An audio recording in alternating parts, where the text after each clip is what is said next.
सेतूप्रमाणे झालेली शरीराची अवस्था,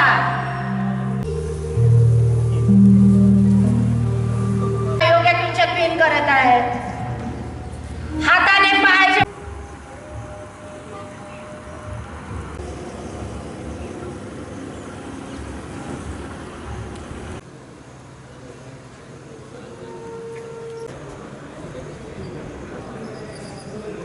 झालेले आहेत.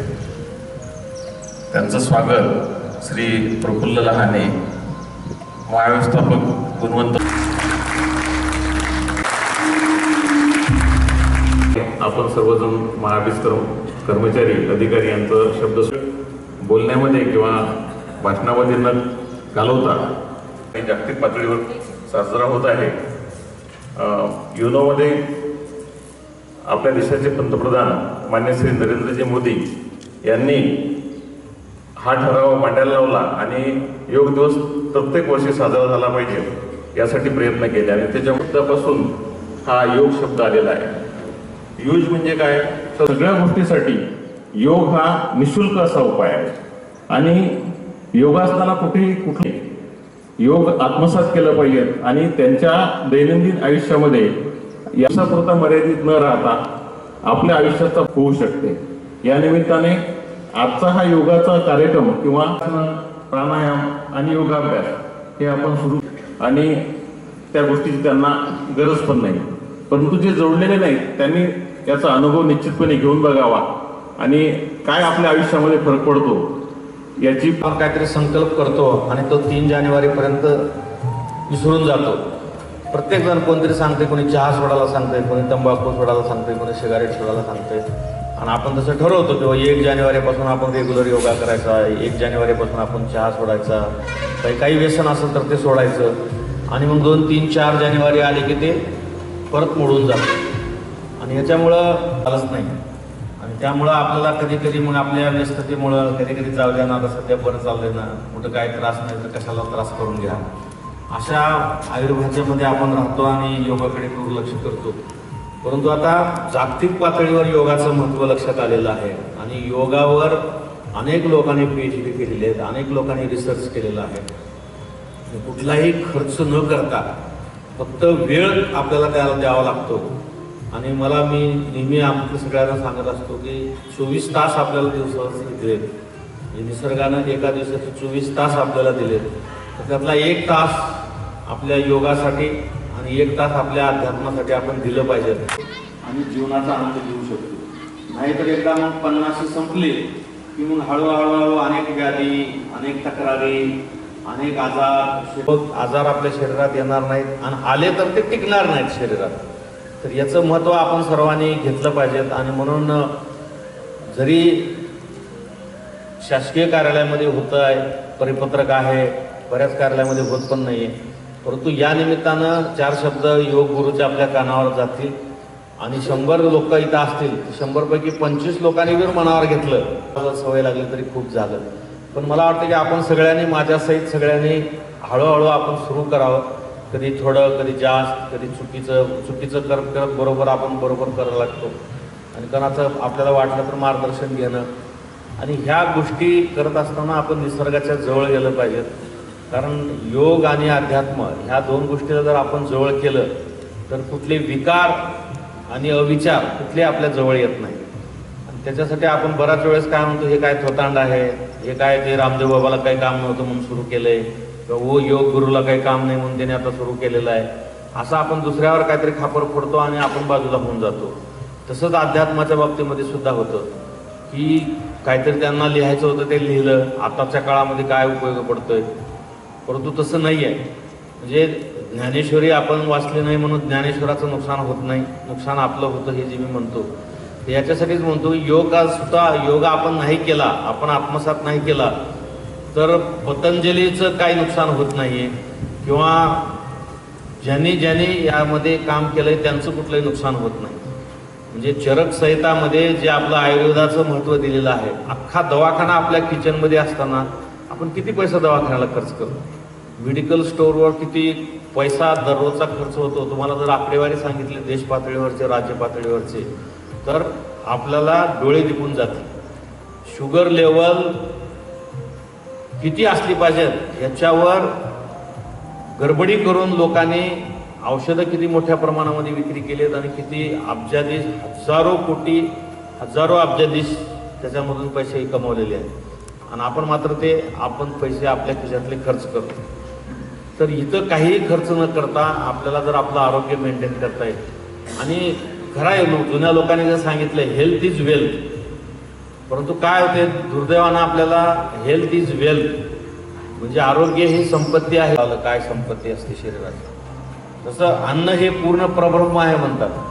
इतर वेळेस आपल्याला कोणी म्हणलं एखाद्या साधू संतांनी अन्न हे पूर्ण परब्रह्म आहे काय, की मग आपल्याला कळतं की अन्न हे पूर्ण परब्रह्म का म्हटलं आपल्या संतांनी. तसंच आरोग्य योगा हे अतिशय प्रभावी साधन आहे.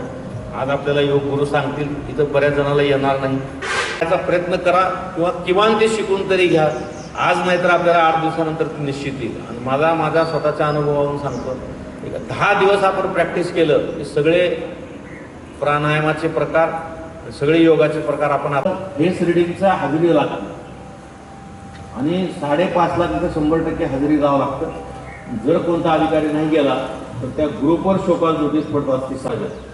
आणि जे आपल्याला शासनाने आपल्याला पगार दिलाय, मानधन दिलंय, सुविधा दिले, त्याचं परतफेड आपण 100% केली पाहिजे, तरच आपण माणूस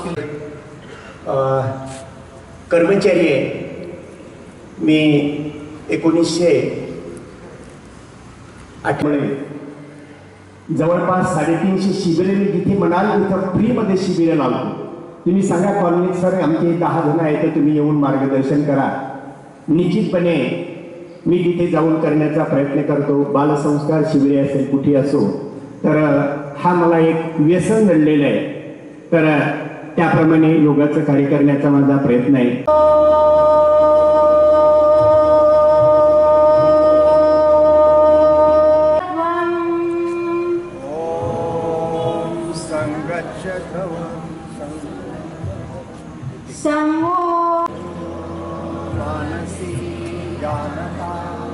देवा भागं यथा पूर्वे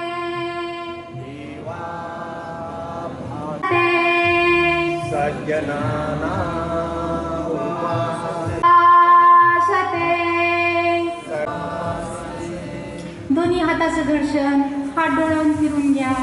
तो करायचंय आपल्याला. हलवटी कंठकुपात घेण्याचा प्रयत्न करावा.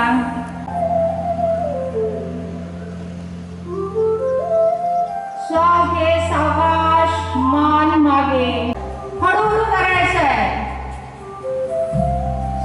श्वास सोडा, मान सरळ करावी. श्वास सोडा, सावकाश, खांदे न उचलता डाव्या खांद्याला बंद करूया. हळूहळू करायचंय, मानेला झटका बसणार नाही याची काळजी घ्यायची आहे. खांदे न उचलता उजवा कान उजव्या खांद्याला लावण्याचा प्रयत्न करावा. मान सरळ, मान परत सरळ करणे. श्वास सोडत मान डाव्या बाजूला वळवणे. श्वास सोडत घड्याळाचा काटा ज्याप्रमाणे फिरतो त्याप्रमाणे हळूवार मान डाव्या खांद्यावर न्यायची. मान उजव्या बाजूला वळवणे. शक्यतो हलवटी खांदा एका रेषेत. श्वास सोडत मान डाव्या बाजूला वळवणे. हलवटी खांदा एका रेषेत. लागून समोर न्यायचे, समोरून मागे. साठा करत आहे, पाऊल पाऊल करायचंय. सावकाश कमरेतून डावीकडे वळावे. श्वास घेत समस्थिती द्यावी. डावा हात उजव्या खांद्यावर, उजवा हात डाव्या कमरेवर ठेवून कमरेतून डावी उजवीकडे वळावे. सावकाश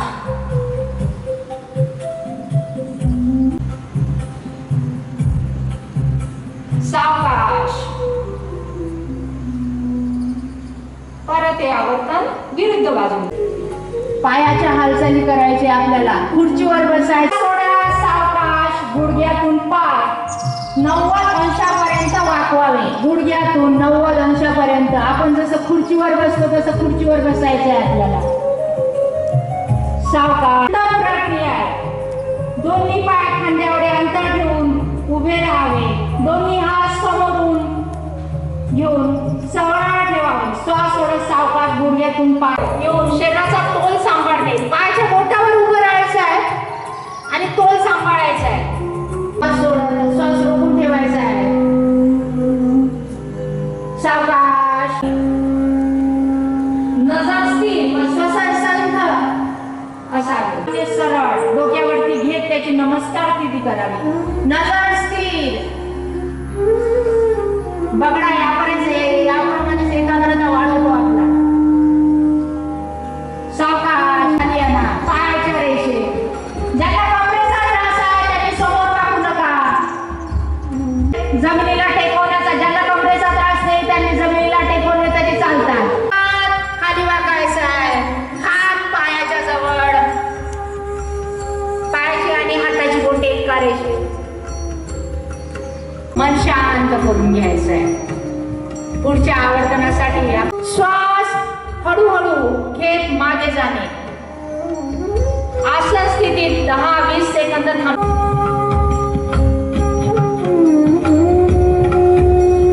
श्वास सोडत रेषेत घ्यावे. श्वास सोडत सावकाश उजवीकडे खाली. शक्य असेल तेवढे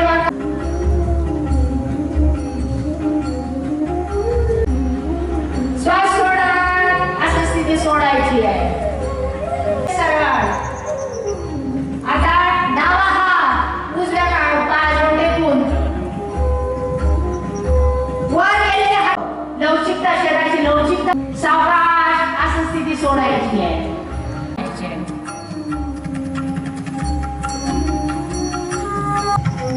आपल्याला आता भद्रासन करायचं आहे. जो तिथलीचा अभ्यास करू. परत पाय सरळ करून घ्या.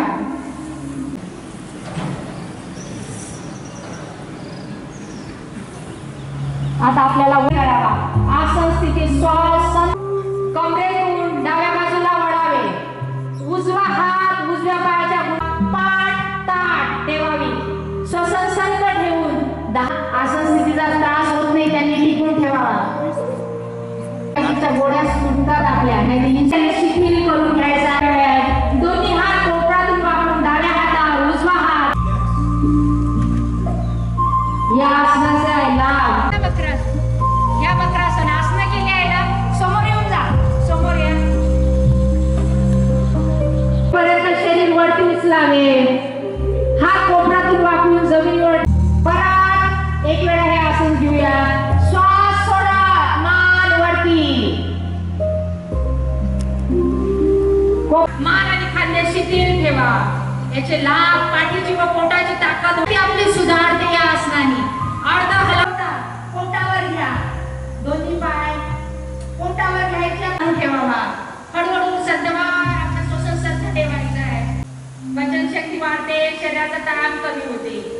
जे फायदे आहेत की खरंच आपण जर बेडवर झोपलेलो असू ना तेव्हा आपण हे आवर्तन करू शकतो.